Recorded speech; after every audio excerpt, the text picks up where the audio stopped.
Hello students, hope you have a good day today. So I'm here again to take up the latter part of the story The Blue Bead by Nora Burke. Up out of the darkling water, darkling means the dark water, heaved the great reptile. The reptile just raised its body and the water slushing off him, his livid jaws yawning, his pale-looking jaws. They were wide open and all his teeth flashing as he slashed at her leg, and his teeth could be seen as he cut at her leg, at the Gujar woman's leg. The woman screamed, dropped both brass pots with a clatter on the boulder, from whence they bounced to the water, and Sibia saw them bob away in the current. Oh, the two good vessels gone. Now here you can see that the vessels had a lot of importance in the lives of the Gujar women, because they filled up their vessels in the river water and carried to quite an extent till they reached their living abode. The Gujar woman recoiled from the crocodile, put his jaws closed on her leg at the same moment as she slipped and fell on the bone-breaking stone, and clutched one of the timber logs to save herself. So she just tried to, save herself, clinging on to one of the logs there. The log jammed between two boulders. It got stuck, with the woman clinging to it and screaming, while the crocodile pulled on her leg, threshing his mighty tail, bang bang, to and fro in great smacking flails.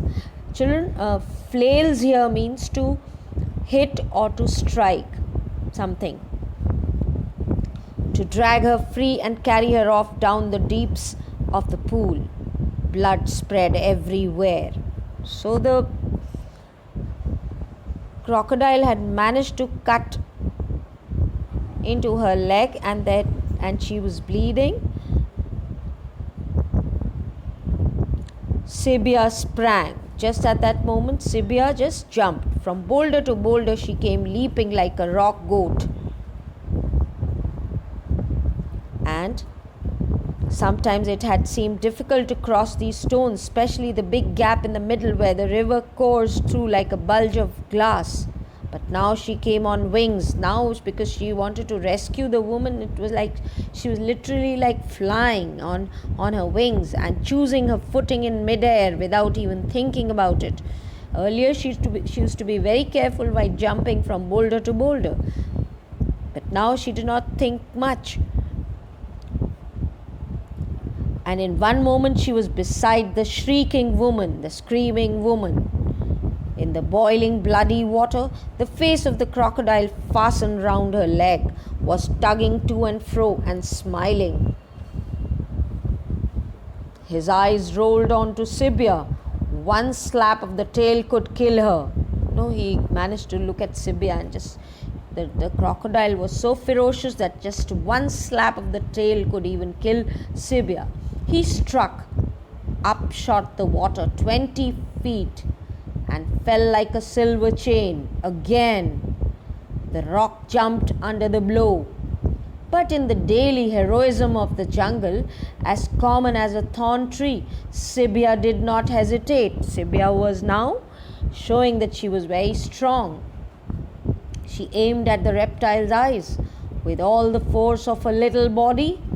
She drove the hay fork at the eyes, and one prong went in, right in, while its pair scratched past on the horny cheek. So this is how she managed to push the hay fork into one of the eyes of the crocodile.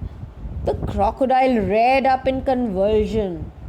Convulsion is like in an abnormal, violent and involuntary contraction of the muscles,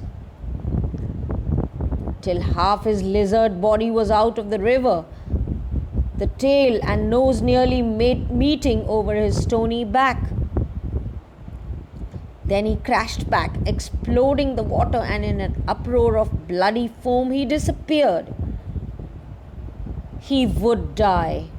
Not yet, but presently, though his death would not be known for days, not till his stomach, blown with gas, floated him. That means that he would certainly die, but then it would be only after quite some time that he would be seen floating when his stomach was filled with all gas. He would be found floating on the water. Then perhaps he would be found upside down among the logs at the timber boom with pus in his eye. Sibia got her arms round the fainting woman and somehow dragged her from the water. She stopped her wounds with sand and bound them with rag and helped her home to the Gujar encampment, where the men made a litter to carry her to someone for treatment. Then Sibia went back for her grass and sickle and fork. Now here, litter here means a device for carrying a sick and injured person. That's called a litter. The fork was lying in the river, not carried away, luckily, and as she bent to pick it up out of the water, she saw the blue bead. Not blue now, with the sun nearly gone, but a no-color white blue, and its shape wobbling in the movement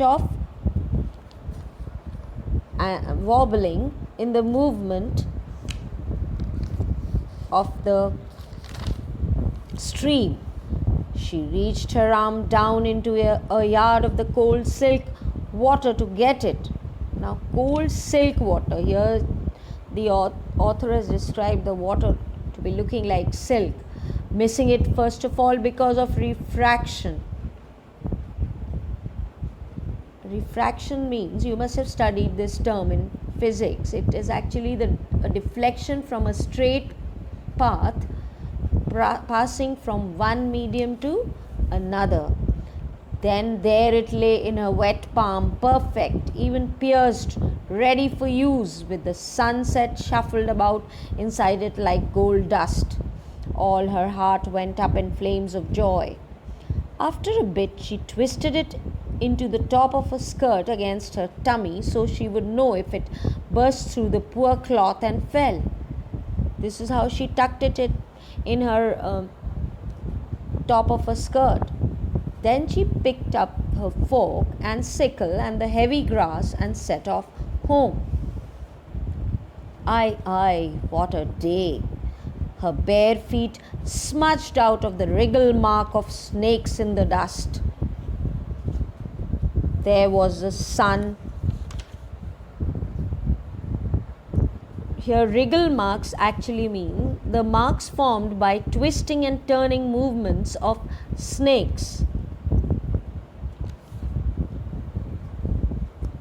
Then there was the thin singing of malaria mosquitoes among the trees now, and this track was much used at night by a morose old Makna elephant. A morose means a sad and an unhappy one. Makna elephant, the tuskless one. Tuskless, an elephant who doesn't have a tusk.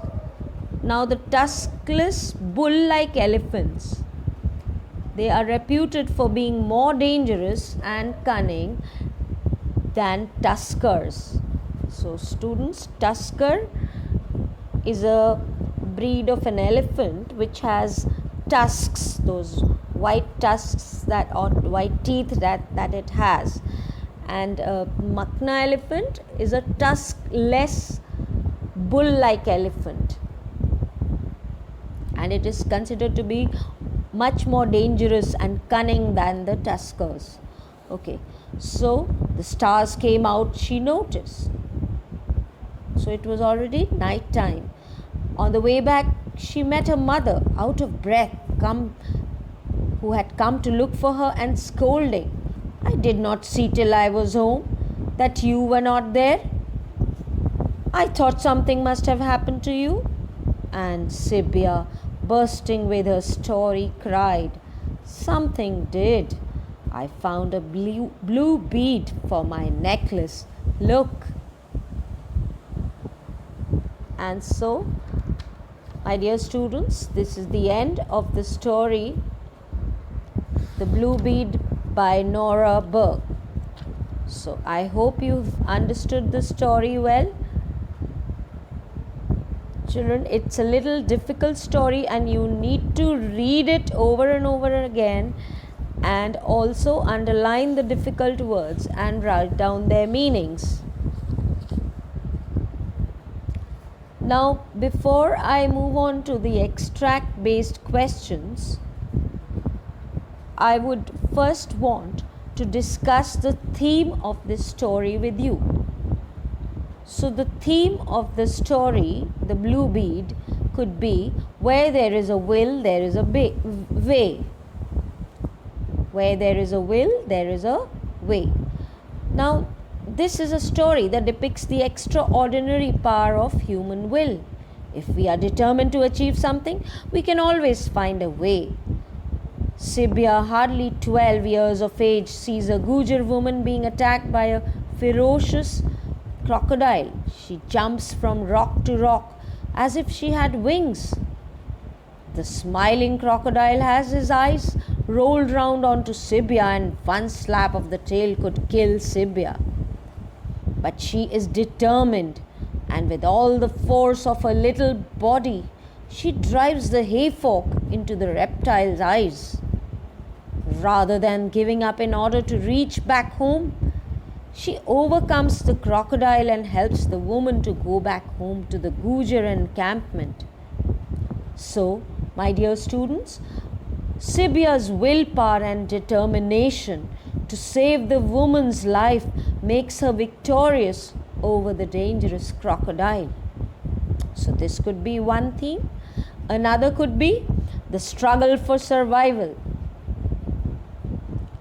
Yes, my dear students, life is a struggle where we face new challenges every day. For the people residing in the vicinity of the forests, life is full of hardships. The Blue Bead is a story about a girl, Sibia, and a family, and people struggling for survival in a hostile environment. Besides, lives of the people in Gujar encampments are continuously threatened by wild animals. Moreover, epidemics like cholera and influenza break out rather frequently. The mud houses lack even the basic amenities. The roads are not proper. The people use sticks and dung as fuel for fire. The smoke could result in respiratory problems. Sibia belongs to such a poor family that she's never owned anything but a rag. She's thin, undernourished child who divides her chapati to make it seem more. The women of the villages have to climb the cliffs to get paper grass to sell in the market. They have to carry a great load back home. Since there are no bridges to cross the rivers, the women need to jump from stone to stone and have to shout or make noise to frighten the crocodiles. And such people, like the Gujar woman in the story, they come to the rivers to fetch water for daily needs, and their lives are always at risk from wild animals. Nevertheless, even the serious health hazards, lack of basic facilities, and other hurdles fail to subdue the invincible human spirit. So we can say there's a hard struggle for survival here. Then another theme could be poverty. Poverty is one of the most important themes. It is depicted through the life of Sibia, that how she lives in a mud house in a noisy village. She is introduced as a thin, starveling child, dressed in an earth-colored rag. She's 12 years, but she has accepted the fact that she's born to toil. That is why, children, she's known as a child woman. She works like a woman. To make her chapati seem more, she divides. She stands amazed in front of the sweetmeat stall in the bazaar, but she cannot have them. All the satin sewn with silver thread clothes with looking glass embroidery seem wonderful to her. But she has to go and collect the paper grass from the cliffs along with her mother to provide for her daily needs. She imagines how nice it would be to hear the rattling swish of the beads necklace round her neck. But she has to wait till her family could afford another needle. Imagine, to drill the seeds. And the most important part is the last part or the last scene of the story, which is highly touching, children. As Sibya exclaims to her mother that she has found a blue bead. And for her necklace, the battle that she fought with the crocodile to save the Gujar woman is sidelined by Sibya, because this daily heroism is a part of the jungle life. She doesn't find it anything different. What is worth in her poverty-stricken life is the glittering blue bead. This is the importance in her life, the glittering blue bead. So I hope you've understood the theme of the story well. Now we'll move on to some extract-based questions. Although they are many numbers, so we'll do a few of them today, and they are all from your workbook. So you must pay attention